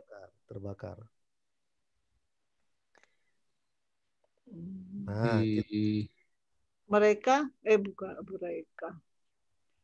Ya. Kota itu terbakar rumah-rumahnya, bangunan-bangunannya, kebun-kebunnya, li ghaflatin nasi, dari kealpaan manusia. Ya, karena kelalaian. Karena kelalaian manusia dalam menjaga dapur mereka dari api. Salah nggak Ustaz? Betul sekali Ibu, betul. Tapi kurang bagus susunan bahasanya. Ya kan secara singkatnya mah gini aja kan. Telah terbakar rumah, bangunan, taman, kota itu karena manusia lalai, karena orang lalai menjaga dapur-dapur mereka dari sengatan api misalnya gitu, dari kobaran api. Dia kayak gitu aja nggak apa-apa tadi yang disampaikan Ibu. Oke, sekarang tinggal nomor 5 mungkin silakan. Ada yang mau mencoba lagi? Innal Islam. Ya, Bu Romla lagi silakan. Ya. Innal Islama aqidatun wa syari'atun wa hadaratun lidini kamili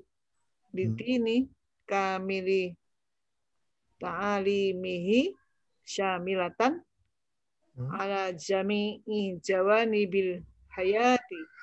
Oke. Nah, ini kita analisis dulu nih. Innal Islama.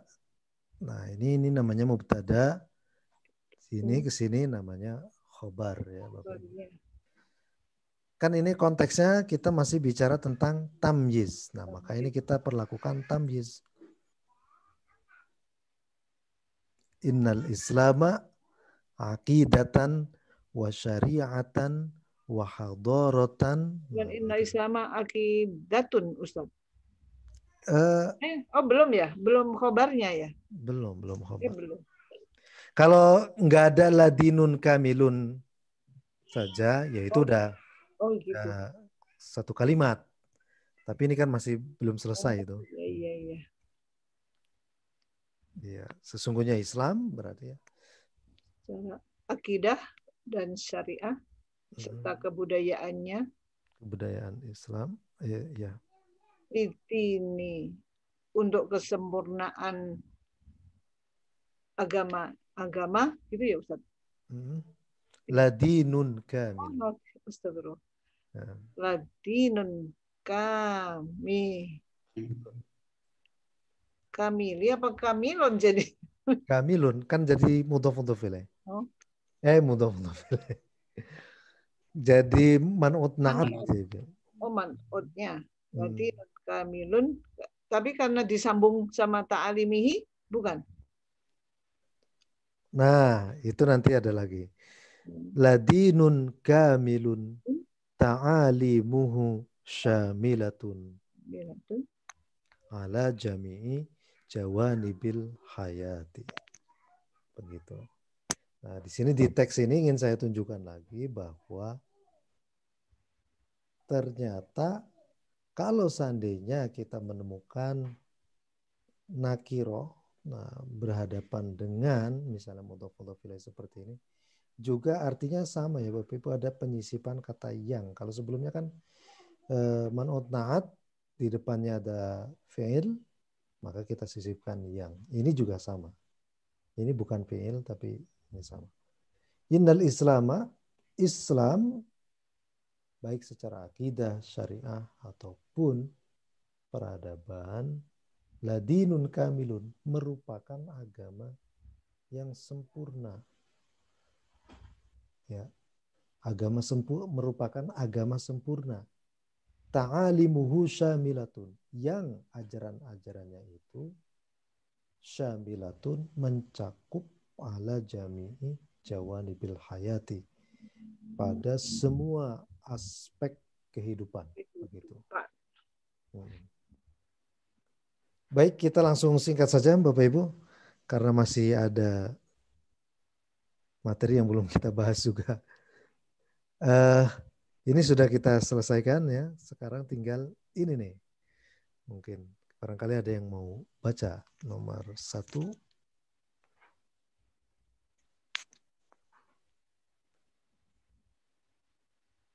Yang mana? Nomor 1. Udah kelihatan belum? Belum. Oh, belum. Belum berubah.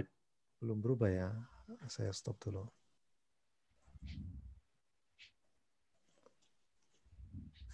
Oh ya.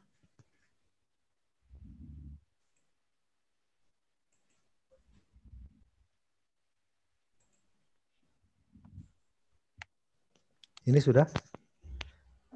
Ya, sudah. Oke. Nomor 1 mungkin yang mau jawab.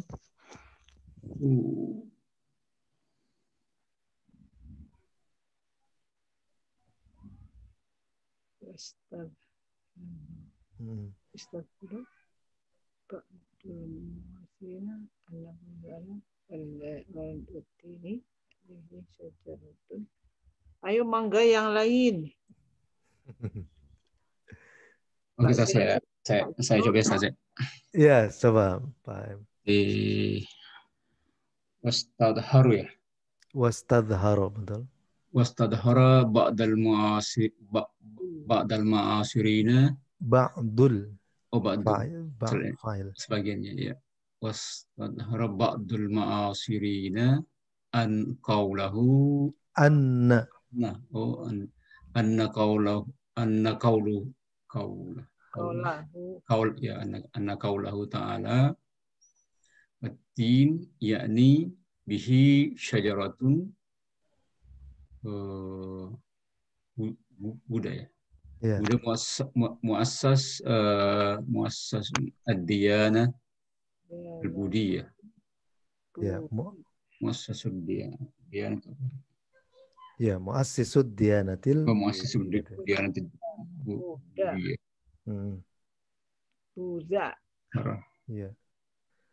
Berarti tadi sebagian apa tadi ulama kontemporer ya, atau sebagian ahli tafsir kontemporer menafsirkan bahwa firman Allah watin itu bermakna pohon Buddha. Pohon Buddha pendiri agama Buddha. Iya, betul, Pak. Seperti itu. Nah, di sini kalau watin yakni bihi kita baca syajarota Buddha. Iya. Atau yu'na bihi syajarotu Buddha. Gitu, bisa. Ustadz, suaranya jangan jauh. Ini jauh, Ibu? Ya, kalau ini sekarang. Oh, ya. Oke, nomor 2. Jadi di sini kita sudah paham ya bahwa surat At-Tin ini ditafsirkan sebagai pohon tin ya, pohon bodi mungkin ya, pohon bodi namanya. Yang di situ Buddha ya pernah pergi ke situ gitu ya, jadi bersemedi mungkin. Oke. Nomor 2 mungkin Bu Romlah. Iya. Wa innama ruwiyat. Nomor 2. Iya, kemana? Ya, faddiyanatu. Anatul budiyatu. Hiyat diyanatul lati taharrafat katsiratan an asrihal hakiki. Asrihal hakiki apa hakiki Ustaz? Hakiki kan ada an. Iya. Lianna ta'alima Buddha lam taktub fi zamanihi. Lam tuktab fi zamanihi. Dan agama Buddha itu adalah agama yang taharrufat apa Ustaz? Taharrufat yang melenceng. Yang melenceng. Kathiratan. Kebanyakan melenceng dari aslinya yang sebenarnya. Iya, ajaran yang sebenarnya. Ajaran yang sebenarnya. Karena ta'alimu itu ajaran Buddha tidak ditulis pada zamannya. Betul sekali, Bu. Wah, mantap ini. Belum. Baik, selanjutnya mungkin Bu Syarifah atau Fadila. Bu Syarifah kemana ini?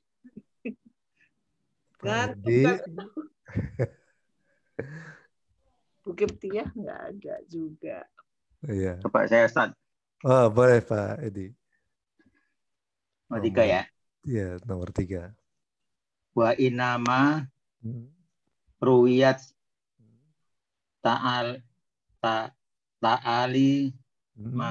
ta'alimuhu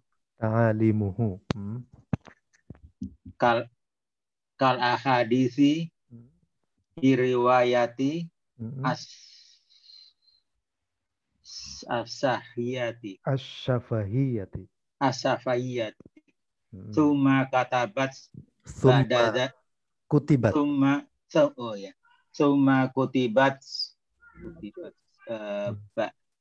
ba'da zalika inama irtaqo hinama irtaqo atba'aha Atba'uha fa'il. Atba'uha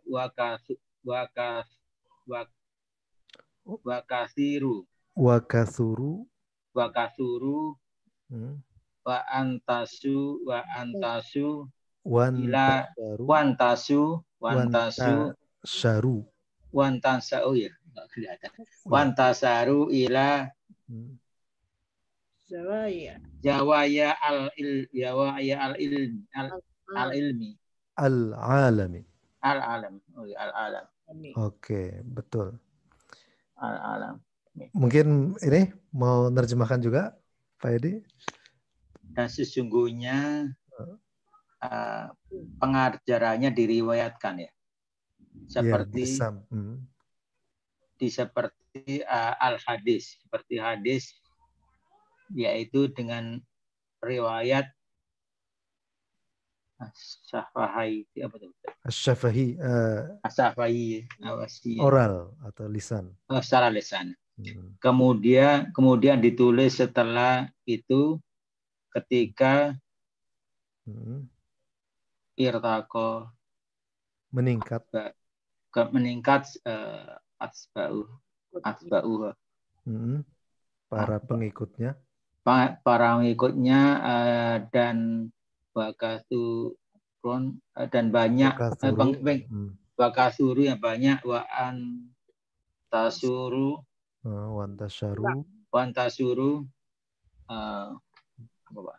dan menyebar ila ke seluruh dunia ya, penjuru dunia ya. Mantap. Nah, mantap ini. Terbatas. Iya. Ya. Nah, ya, wa innama ini catatannya untuk penerjemahan tadi pada kata innama. Innama itu kita bisa terjemahkan hanya.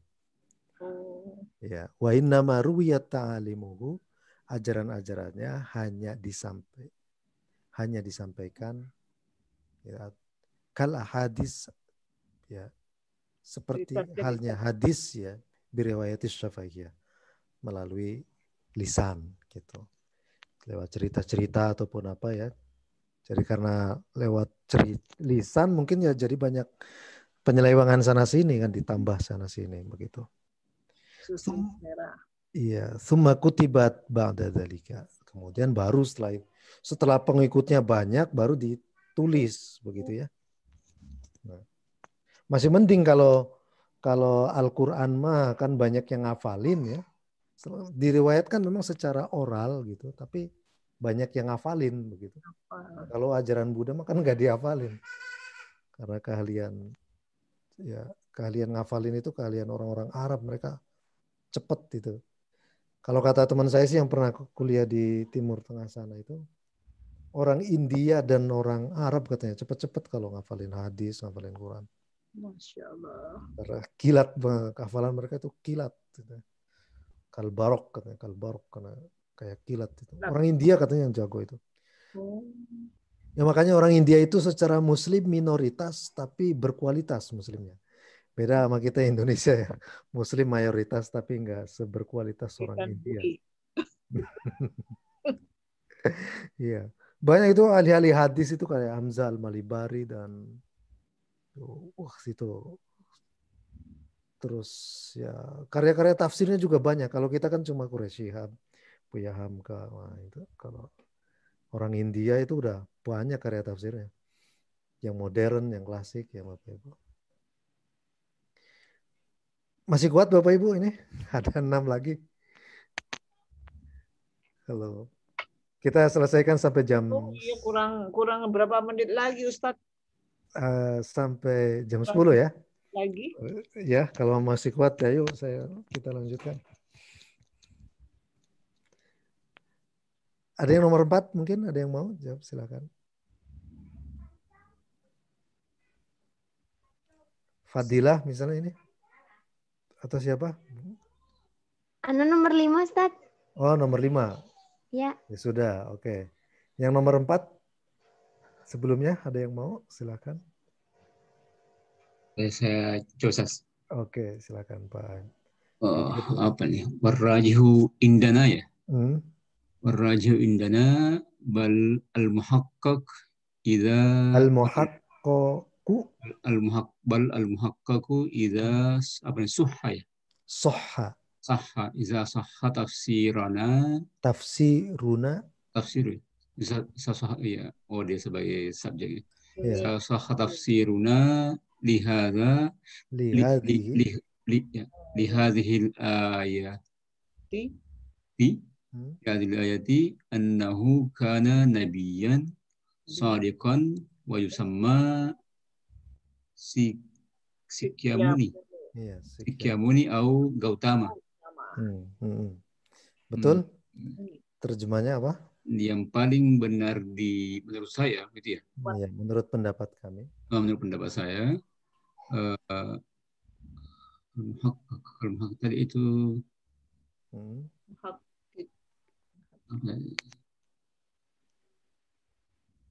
Al-Muhaqqaq itu yang sebenarnya. Yang sebenarnya ya. Ya, dan yang bisa diverifikasi kebenarannya misalnya. Ya. Yang bisa diverifikasi kebenarannya jika penafsiran saya benar terhadap ayat ini adalah annahu bahwa sungguhnya Buddha itu adalah seorang nabi yang shadiq, benar ya. Benar, seorang nabi yang benar dan diberi nama atau bernama Kok baru dengar ya Sikyamuni ya begitu ya. Setyamuni atau Gautama kalau kau Siddhartha Gautama. Siddhartha Gautama ya, Sikyamuni.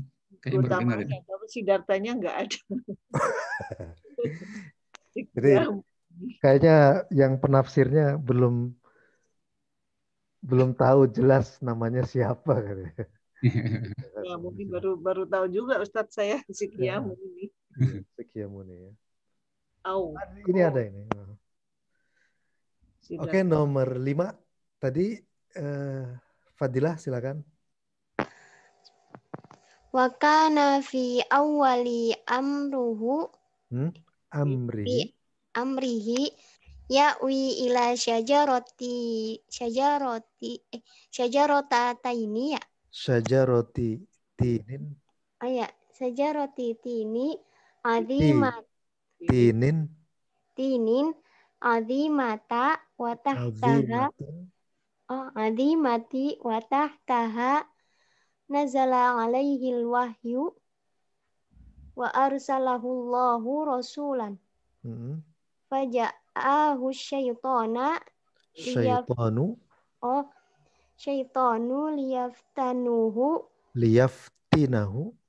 liyaftinahu hunaka falam yanjahu ma'hu. Falam yanjah ma'ahu.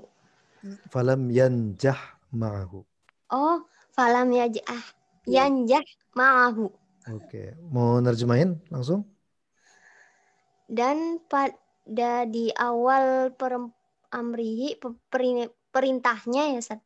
Ya, wa kana fi awali amrihi pada mulanya. Pada mulanya ya'wi yaitu ila syajaroti. Ya'wi ila Buddha pergi ke.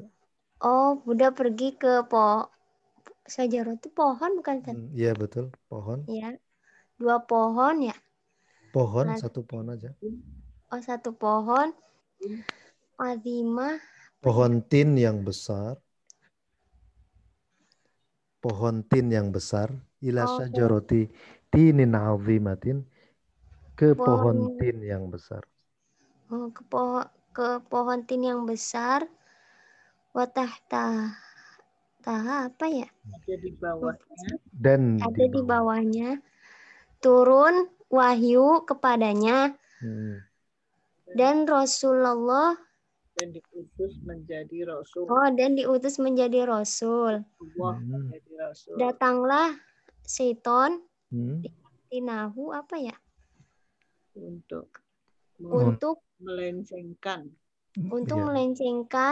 Menggodanya. Di sana Falam yang jauh. Falam yang lulus. Tidak. Si Gautama nggak lulus. Oh ya. nggak jadi nabi kayak gitu. Oh iya. Falam yanjah, tapi setannya nggak berhasil. Oh itu yang nggak lulus itu Iya, setannya. Oh, kirain tidak berhasil bersamanya ya Ustaz. Iya. Jadi setannya itu menggoda Gautama. Yang nggak berhasil setan ya Ustaz. Iya. Kirain goda si Siddhartha Gautamanya. Tidak lulus. Oke, tinggal yang terakhir Bapak Ibu. Wali hadhihi syajarati. Wali hadhihi syajarati. Betul. Syahrotan kabirotan. Syuhrotun. Syuhrotan. Syuhrotun. Syuhrotun. Syuhrotun kabirotun. Indal budiyin.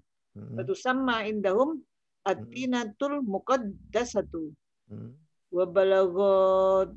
Wabilughatihim. Ajabala. Ajabala, ya. Iya betul ajabala. Tapi saya juga nggak tahu itu ajabala. Itu pohon bodi mungkin ya, pohon bodi. Dan untuk pohon ini syuhrotun tadi apa Ustaz kok lupa? Syuhrotun kabirotun itu popularitas yang tinggi. Popularitas yang besar. Ya, pohon ini memiliki popularitas di dalam pemahaman orang Buddha. Ya, di kalangan orang Buddha. Atinatu pohon tin yang suci. Wabiwadim dan bahasa mereka ajabala. Ya, namanya ajabala. Acabala mungkin ya. Baru dengar. Itu bahasa India ya Ustaz? Iya, bahasa India. Nah, ini Bapak Ibu yang saya kutipkan dari kitab Mahasinut Ta'wil ini, ternyata itu juga Jamaluddin Al-Qasimi ini mengutipnya sebenarnya bukan pandangan beliau ini, tapi ternyata kutipan plek gitu. Mungkin kalau sekarang kita sebutnya adalah plagiasi ya. Hampir itu kisaran 3 halaman penjelasan lebarnya. Itu dari kitab apa namanya tuh? Kok saya lupa ya. Karya Ibnu Taimiyah namanya Al-Jawabus Sahih liman baddala dinal masih namanya itu. Al-Jawabus Sahih liman baddala dinal masih karya Ibnu Taimiyah Al-Harrani. Tapi versi Arab Saudinya yang karya Al-Jawabus Sahih liman baddala dinal masih ini, kutipan yang seperti ini tidak ada gitu Ibu. Karena orang-orang Wahabi itu mungkin nggak mau Ibnu Taimiyah itu dibilang macam-macam ya. Karena kan Ibnu Taimiyah ini adalah rujukan otoritatif orang-orang Wahabi. Tapi sebenarnya keliru juga begitu ya. Bagi kalangan kaum modernis itu Ibnu Taimiyah juga dijadikan rujukan pemikiran-pemikirannya. Selain beliau terkenal dengan pandangan-pandangan yang keras dan yang menimbulkan kalau sekarang itu ekstremisme dalam bidang agama, tapi sebenarnya di sisi lain ada juga pandangan-pandangan beliau yang sedikit berani ya. Dalam tanda kutip mungkin kalau bahasa kita sekarang liberal begitu. Ada itu pandangan-pandangan beliau seperti misalnya Ahlul Kitab. Ahlul Kitab itu menurut Ibnu Taimiyah tidak hanya merujuk pada Yahudi, Kristen, tapi juga mungkin agama-agama lain kayak Hindu, Buddha. Masuk ke situ katanya begitu. Itu kan lumayan berani kalau menurut saya. Terus ada juga pandangan ya banyak itu pandangan beliau yang sekiranya ini agak liberal. Termasuk kayak muridnya Ibnu Qayyim Al-Jauziyah itu punya pandangan yang di kalangan Ahlussunnah juga ekstrim ya. Katanya kalau neraka itu katanya tidak kekal. Jadi nanti setelah berabad-abad orang ahli neraka disiksa di neraka. Nah, pada gilirannya mereka juga akan masuk surga juga katanya begitu. Itu ada di kitab namanya saya lupa ya. Hadil Arwah ila Biladil Afrah. nanti kita akan diskusikan ya Bapak Ibu terkait itu. Ini sepertinya kita tidak bisa membahas teks sebelumnya ya Bapak Ibu untuk yang pertemuan 3, tapi mohon nanti saya ditagih oleh Bapak dan Ibu sekalian untuk nanti kita akan bahas di pertemuan level berikutnya ya untuk yang pertemuan 3 kemarin gitu. Jadi saya masih ada hutang untuk yaitu membahas itu ya soalnya begitu. Oke Bapak Ibu, kurang lebihnya mohon maaf selama pertemuan dari hari Senin sampai hari Kamis ini untuk segala kealpaan, kekurangan dan juga kekurang jelasan yang saya sampaikan dalam forum ini. Ya mudah-mudahan apa yang sudah disampaikan materinya dari awal sampai akhir Bapak Ibu mendapatkan kejelasan dan bisa membantu untuk membaca teks-teks selanjutnya ya Bapak Ibu sekalian. Terima kasih Ustadz. Ya, nanti kita ketemu di bulan depan lagi insya Allah dengan materi yang berbeda dan teks yang berbeda juga. Terima kasih sebelumnya atas perhatiannya. Atas semangatnya juga ya Bapak Ibu sekalian, Bu Romla, Pak M, Bu Syarifah, Ibu harus semangat. Edi, Bu. Ya, semangat teruslah untuk belajar kitab. Ya, kita ketemu bulan depan insya Allah. Kita tutup dengan doa kifaratul majlis. Subhanakallahumma wa bihamdika asyhadu an la ilaha illa anta astaghfiruka wa atubu ilaik.